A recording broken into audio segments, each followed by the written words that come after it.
Hello and welcome to Stay Paid, the sales and marketing podcast from Reminder Media, where we talk about actionable ideas to help grow your business so you can live a life of freedom tomorrow, but only if you take action today. My name is Joshua Stike, and as always, I'm here with Luke Acree. Hey guys, I have to admit, I pulled a muscle in my neck, so I feel slower. I'm going to sit slightly in front of Luke. So the taking action even feels slower today because I can, as I turn my head, I have to be conscious of this pulled muscle in my neck or whatever it is.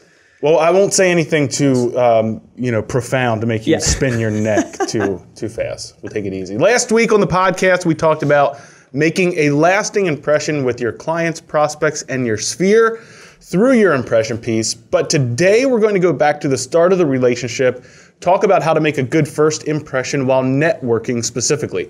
It's commonly said that your network is your net worth, but maybe you don't know where to start, or maybe just the thought of networking is exhausting or scary to you. Like everything we do here on Stay Paid, we're going to break down networking into actionable, digestible steps to walk you through what we recommend doing before a networking event, during the event, and most importantly, what people miss the most, which is after the event. The fortunes and the follow-up, baby. That's it. Well, networking is one of those, it's a category of like where you can generate leads or campaign, maybe you would call it. So there's, especially for like real estate agents out there, you think it's overwhelming when you show up today at your real estate office and you go, how am I going to generate leads? But when you really break down, there's only like 8 or 9 different categories of ways to generate leads. Networking is one of those. I tend to wrap networking into seminars a lot of times because I consider them to be similar. It's all events. Event marketing. Yeah, it's events. You're meeting people. You're greeting people. I think networking, a lot like public speaking, is super, super hard for people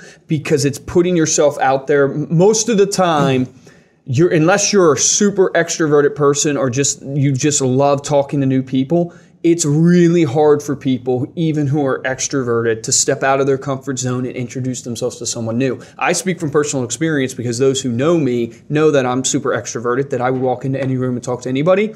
When I've gone to networking events, which I've gone to a good number of them, it is an awkward thing for me because it's this weird, like, I'm going to go up to you and I'm going to introduce myself to a stranger. You know what it's like? It's like dating. It's like when you go to introduce yourself to someone at a bar, like a significant other at a bar, and you're trying to like go out on a date. Mm-hmm. It feels a lot like it all comes down to what? The fear of rejection. The fear of rejection. If you knew you could walk up to somebody and they'd be like, oh my gosh, it's so nice to meet you. This is wonderful. Yes. It would be super easy, but you walk up to someone and they kind of give you that look like, what the heck are you talking to me for? And maybe that's why networking... We've all gotten that look many, many times in our lives. Maybe that's why, salespeople tend to be more extroverted, tend to be a little bit better at that because they've been conditioned or it doesn't scare them as much to get rejected. I think all of us have a fear of rejection at some point. But, and we'll talk about this a little bit later, it definitely is a numbers game. And if you start to look at it that way, it does remove, I know I'm an introvert, right? So, but I'm also very goal oriented. So the thought, I'm not a shy introvert. I'm more of that introvert where you're very being methodical of how you go about things. Like as I work with you more and more, the more I realize that you really give a lot of thought to everything you do. Like it's interesting. I'm probably the person that leaps before they think. Josh is the person that thinks before they leap. I try and do all the calculations for Luke before he leaps. I just leap. But no, it is, I think an introvert tends to get their energy from alone time. Extroverts tend to get their energy from being around other people. But if you're goal-oriented, you can also look at it as a numbers game, meaning that even when we went to like something like the Disruptor conference and we were out there, or we go to these conferences and we need to meet people, if you set a goal for, I need to collect this many business cards, or I need to get this many people's names, or you have a goal for yourself saying like, this is what I want to aim towards, then all of a sudden it removes that personal sort of, feeling of, or that fear of rejection, or those personal feelings, and it just turns it into a business game. It becomes more fun. It becomes where you can actually just set a goal for yourself, and just if you get rejected, it's all part of the game. The thing that I would say about networking is it's extremely viable, especially in relationship-based sales. So if you're selling, like my insurance guy, and I'll bring him up, Keith Wilson, so he wants to be on our podcast, and maybe we'll have him on, but he's a great sales guy, but he's selling us insurance, and he's a huge proponent of like networking. He started his own networking event.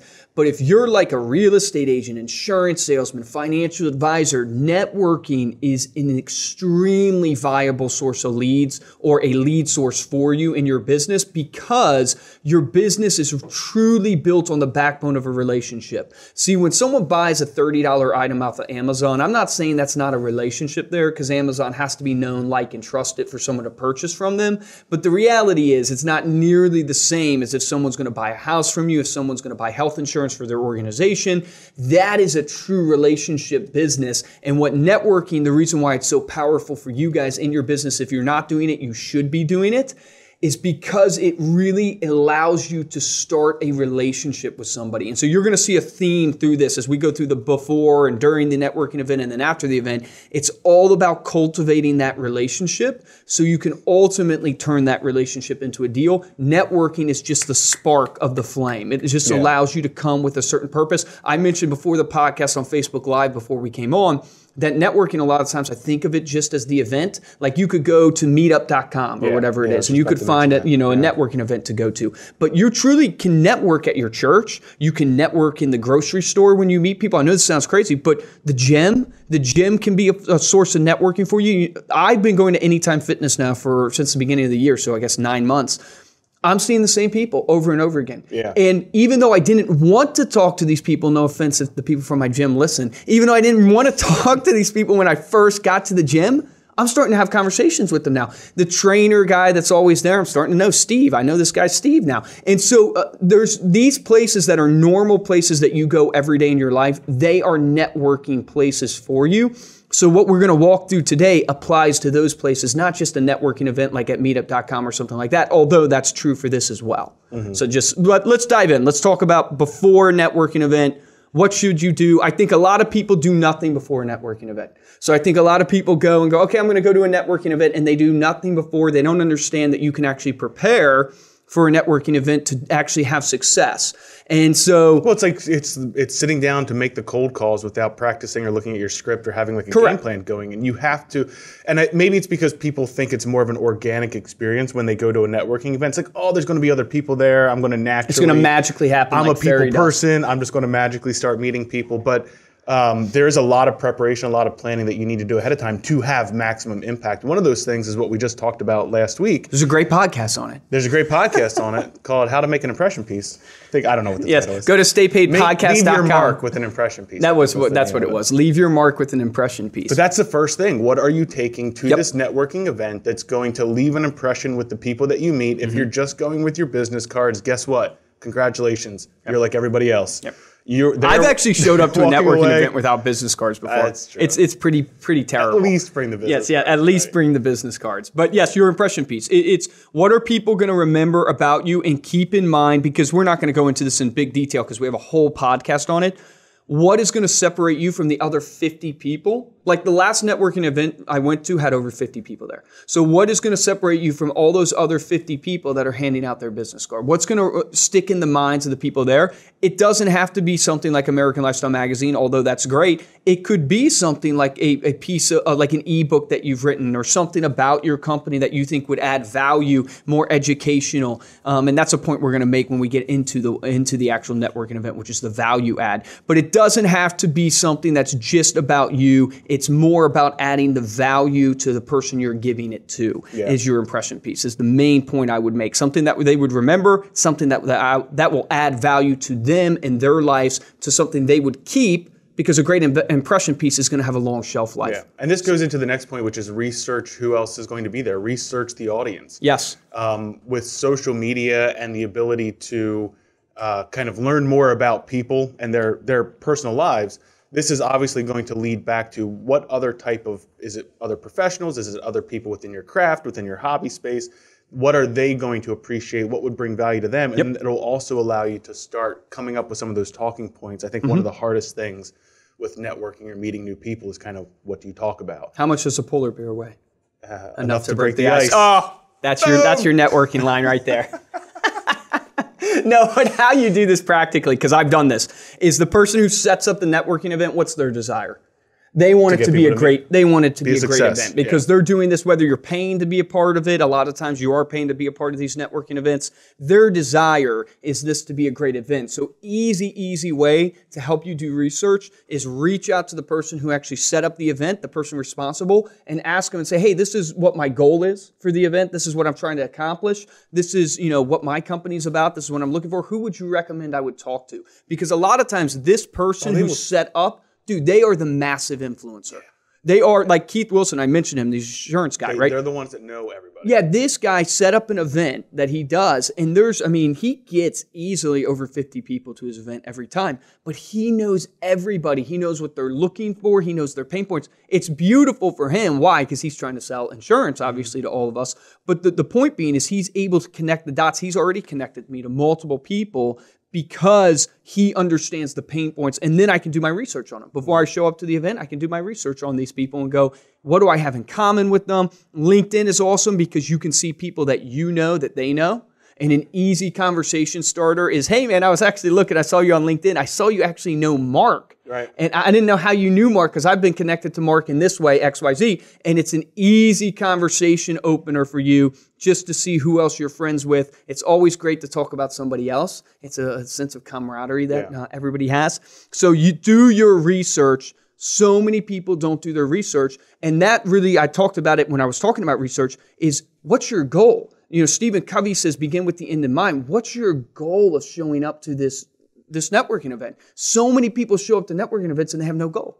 They have no goal set up of how many people they want to talk to, who they actually want to talk to, do they want to actually start relationships? Do they want to create advocates? Do they want to close deals? What's their actual goal? Your goal will dictate your plan. I would make sure to make your goal also a little closer than here's how many deals I want to generate. Like make it, because you won't get a lot of deals from networking events. Make it right away, tangible. Just so you know. What's the first step? Is it collecting business cards? Mm-hmm. Is it distributing your impression piece? Is it meeting a certain number of people, having a certain amount of conversations? It's got to be something that's very tangible that can be accomplished at that network. Yeah, event. What's the purpose, right? And then going back to just speaking to the person putting on the event, like they will open up to you completely. They will. I've done it before multiple times. They will. They're going to then come back to you the next time a networking event is happening, and they're going to ask you about some advice or what you thought about the networking event, because now you're a resource. You're someone that shows that you're invested and that you care enough about this process and the point of the networking event. They're going to actually start using you, which will only open up more opportunities for you to get to the next event and meet the next person. It's the craziest thing about life. Not just about networking events, about life in general. Whether, you get nervous like when you don't know something. I mean, it can be as simple as renting your first apartment or buying a car. What you don't understand is that everybody else is nervous too. Everybody else is searching for something too. And the key to life is focusing on, what does Josh want? What does Josh need? Because once you focus on that, and that leads us really into when you're at the networking event, but what does he want? Because once you understand that, like reaching out to that person who started the whole networking event, there is a pain point in their life. They're nervous. They want the networking event to be a success. They want the networking event for people to come back over and over and over again. Once you understand that, now you understand how you can help them, and then vice versa. Guess what? They're going to want to help you over and over and over again. One more point before we move on to in the networking event. We're still before. You have to know what you're going to say. Yeah. You've got to have, what do they, I don't want to say it's the elevator pitch. Yeah, it is. But it's the elevator pitch. What's your 5 seconds? That'd be really quick. 5 seconds is really good. 3 words. Somebody said that. Damon John, I think, said that if you can't Guy Kawasaki said that also. It's like 5 words or 3 words, something like that. If you can't. Mantra. Yeah, something like that. But no, it is that. What in 30 seconds can you say that's going to describe not only who you are, but then what your value proposition is that's ultimately going to connect to what that person might need, right? I also think it's interesting. I heard this from a coach. I believe his name was Michael Burt. He says, don't tell people what you do, tell people what you believe. Yeah. Because if you tell people what you believe, it's way more personal and it's way more like they're interested in what someone believes, not in what someone does. And they expect you to do something because obviously you're there for a reason. But if you tell them what you believe in and how you see the world and why you exist, people are so much more interested to talk about that. Absolutely. So during your networking event, then you want to start looking at your energy. Kind of how are you bringing yourself Are you pumping yourself up? Are you bringing the positive Don't energy? underestimate People this. are attracted to energy. So how are you getting yourself prepared to get into that mindset? Yep. I would say, a huge person to look at, research, listen to before you go to a networking event is Tony Robbins. Because he's He built... doesn't pump you up, check your pulse. Yeah, he's built his career, I would say, on this concept that you control your state. Meaning, if I asked you guys, and maybe you've been to a Tony Robbins conference before, because this guy's amazing. If I asked you right now, act out being negative. Mm-hmm. If you acted out being negative, what would you do? You'd probably lower your shoulders. You'd probably breathe maybe like this a little bit. You probably talk a little bit, lower, upset, right? You acted out physically your state. And Tony Robbins is a huge proponent that you can change your state. You can change your energy level. And hence, your energy level controls, obviously, how you influence other people, how people perceive you. And so what I would tell you guys is that your energy, do not underestimate what you put across to people from your energy when you walk into a room. Have you ever met somebody that you just want to be around? Mm-hmm. Be that person. I make a conscious decision all the time when I meet people that I like right away, that I go, man, I really like this person. They just make me, that I just really like. I make a conscious decision. What did they do? What did they do that made me feel so good? And usually what it is they get you talking about you, they don't talk about themselves. They get you talking about you. Yeah. But the reality is they're high energy. They're not salesy. Don't be salesy, but be high energy, smiling, look people in the eyes, but not a death stare. There's an art to that. You can look people in the eyes, don't death stare them. They will get so freaked out if you just hold eye contact. I've seen this before so many times. They tell you, look people in the eyes, and people just stare at you straight in the eyes, and you're like, okay, dude, calm down. But look people in the eyes, smile, be open with your arms. Guys, if you cross your arms, I wish you could see me right now on this podcast. You could see it if you go to our Facebook page at Reminder Media. But if you cross your arms, look at this on film. You cross your arms versus just being open when you're talking to people. Just that simple gesture when you're talking to somebody makes all the difference. Mm-hmm. So just some practical things from your energy to how you look at people in the eyes to how you cross your arms and position yourself. All that will put across to them who you perceive yourself to be. And you have to be very, very careful that you don't come across aggressive, you come across passionate. Yes. And I walk that fine line all the time in my life of coming across aggressive versus passionate. Mm-hmm. And the only practical, thing I could give you guys that has helped guide me is that if I concern myself all the time in my high level energy, in my focus, in my output on you, versus me, then I come across as passionate. If I'm talking about what I can do for you and what it's going to accomplish for you, and this is where I've had success, and this is what my clients have done, then it's all about what I'm saying, what I'm doing, everything like that, versus it being about you and my passion, and I'm here to help you, and I'm here to do this, what can I do for you? Same type of energy, all that good stuff. But it's just a simple, subtle change that's made all the difference. It's very subtle, but it's also a mindset as you're approaching conversations. You want to go into them in order to not be salesy, in order to not fall into that trap of making it all about me. You want to go in with that mindset of how can I help this person? What can I learn about this person in this conversation at this event that I can bring value to them? And then, most importantly, take notes. So probably not on a notebook in front of you while you're talking. As you're talking to you, hang on one second. Let me write that down. Josh. But after the conversation, right away, find a quiet place, find turn an around, opportunity, write it on their excuse business yourself card, to the restroom, whatever. Make sure that you're taking a note of something that you can then use, and this is what we'll get into in the follow-up, but that you can then use later. Because if you don't write that note down and you're meeting 50 people, you are not, no matter how compelling the conversation was while you were having it, you're not going to remember it. Trust me, you're absolutely not. So make sure that you're noting that down. Grab Evernote on your phone or something like that. Shoot yourself a text message, whatever it is. Make sure that you've captured that person and something personal about them that and how you can help them. Networking events are so easy to do a conversation or have a conversation with people because literally your conversation can revolve around why are they here? Yeah. What do they need? Meaning,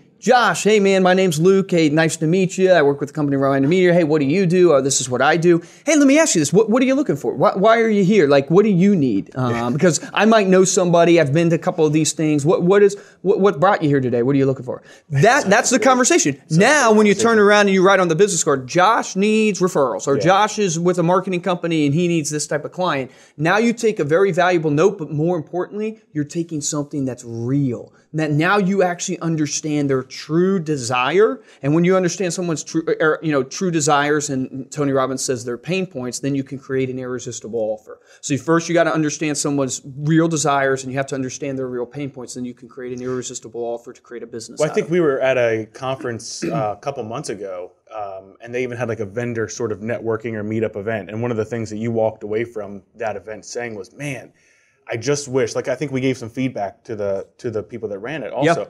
Just have everybody stand up and introduce themselves and then say, what am I looking for? Yeah. Why am I here? Who would I like to meet in this circle that can help me with my business or that I can bring value to their business? Because ultimately we're trying to meet new people. If you just stand up and tell them all about yourself, then everyone else is left figuring out how they can help you.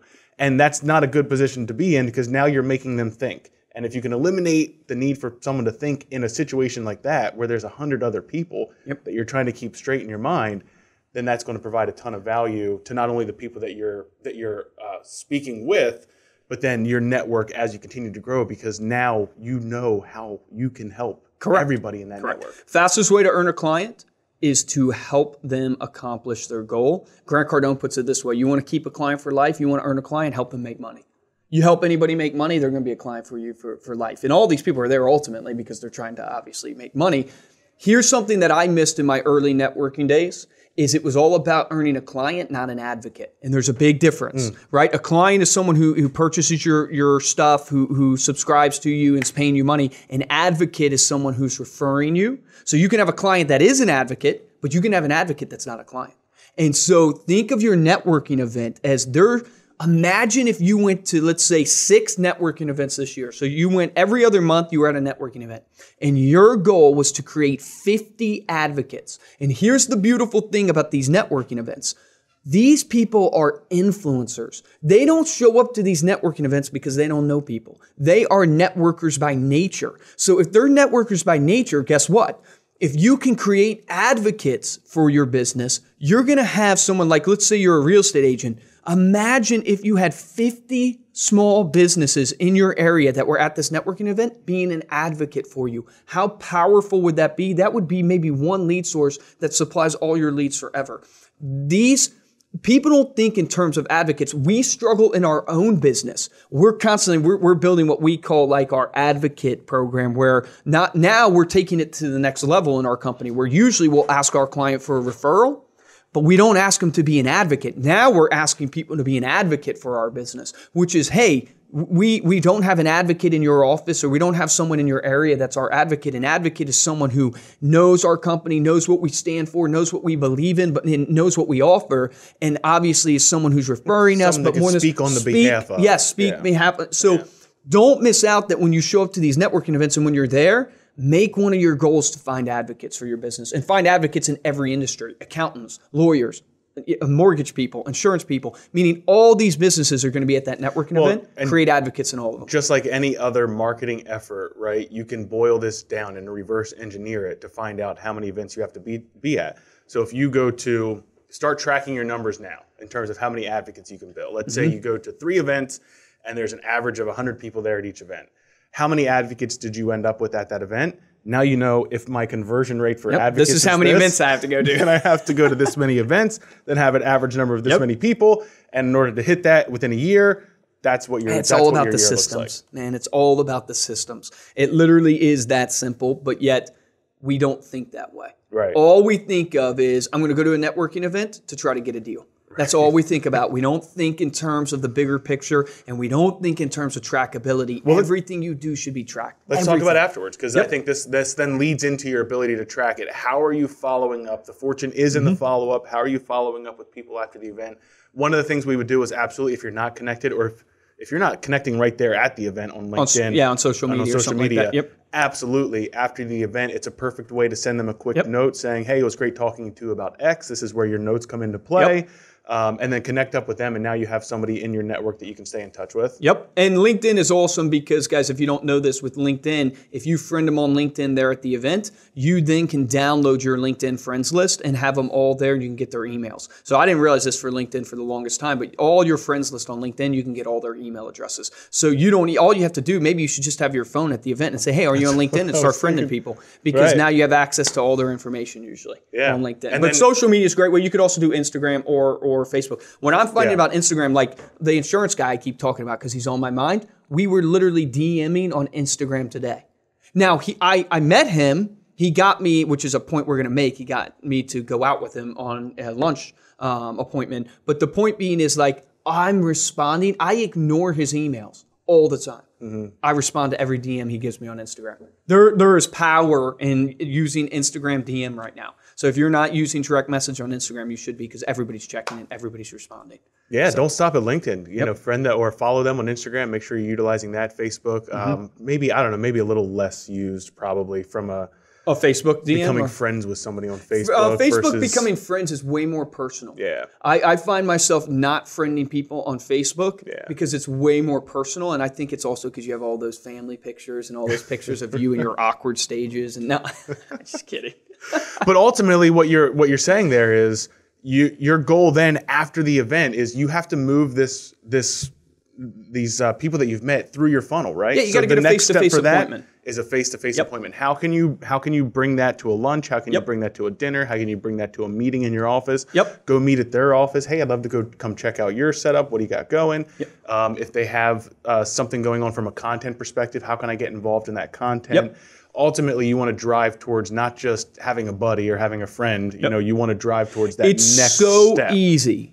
It's so easy. You think of an appointment as difficult, you're going to spend a lot of money. I've done so many 8 a.m. Starbucks appointments right down the road. I really have. I've done so many this year where I'll meet somebody for 15 minutes, 20 minutes, grab a cup of coffee with them right down the road at Starbucks, see if they're, we talk, whether it's, about, the one I just had was about using ADP for our company instead of Paylocity, meaning like you can meet so many people in the appointment, you can hear what they do, that you start the relationship.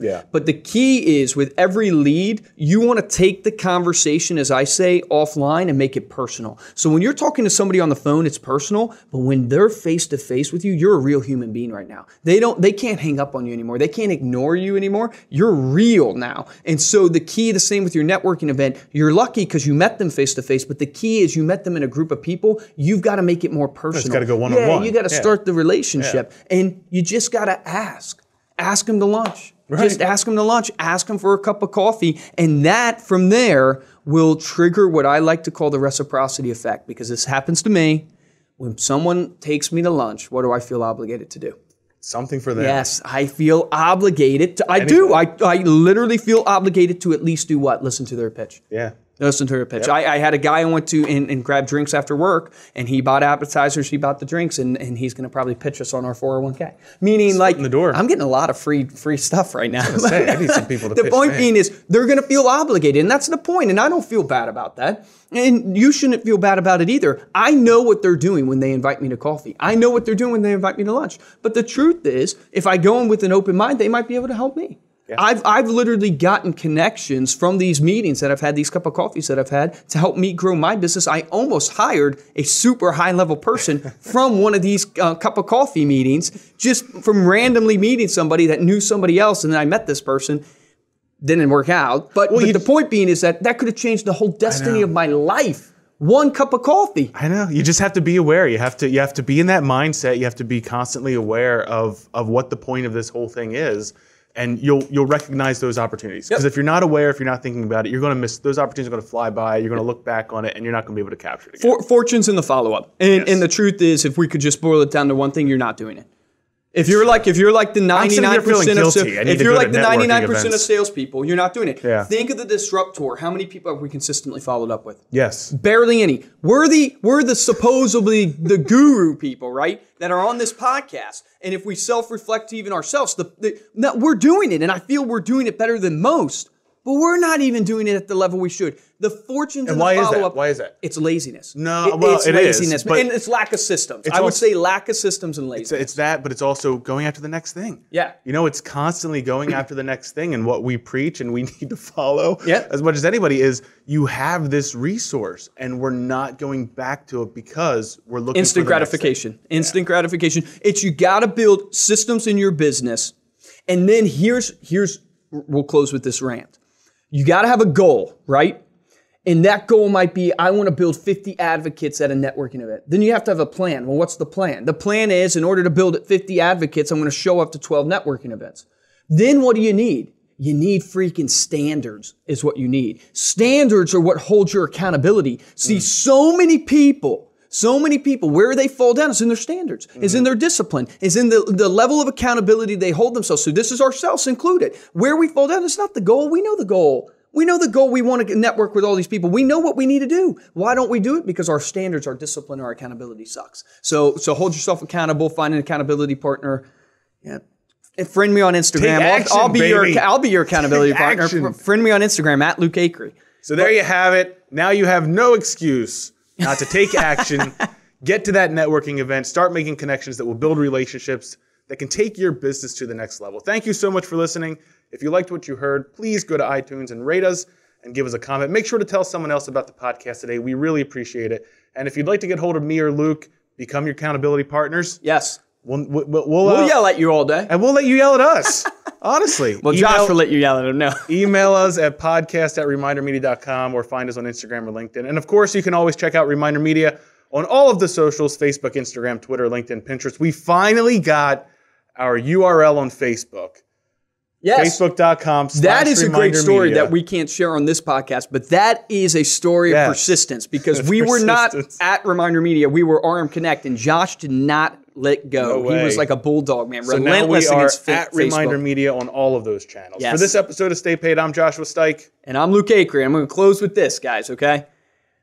The action item for this podcast is very, very obvious. Go to a networking event. But instead of just going to a networking event, what I want you to do is I want you to choose a networking event that you can go to. Go to meetup.com. Just pick one that's, seems relevant to your industry.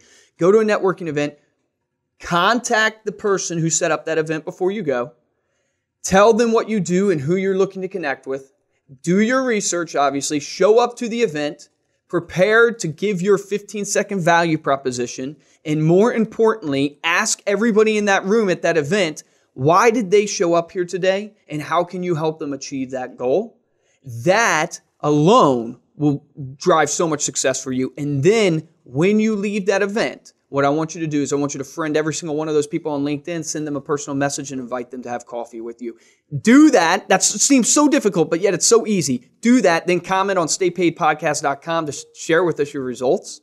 Because the next event I'm going to go to, I'll do the same. We can share our results and see how it's driving success for our business. Remember, the difference between a top producer and a mediocre producer is top producers hear what I just said and they actually do it. Mediocre producers think about it over and over again. What if I don't do it the right way? What am I going to say? What am I going to do? And they don't take action, and hence they fail. So take action on that today and have a great day.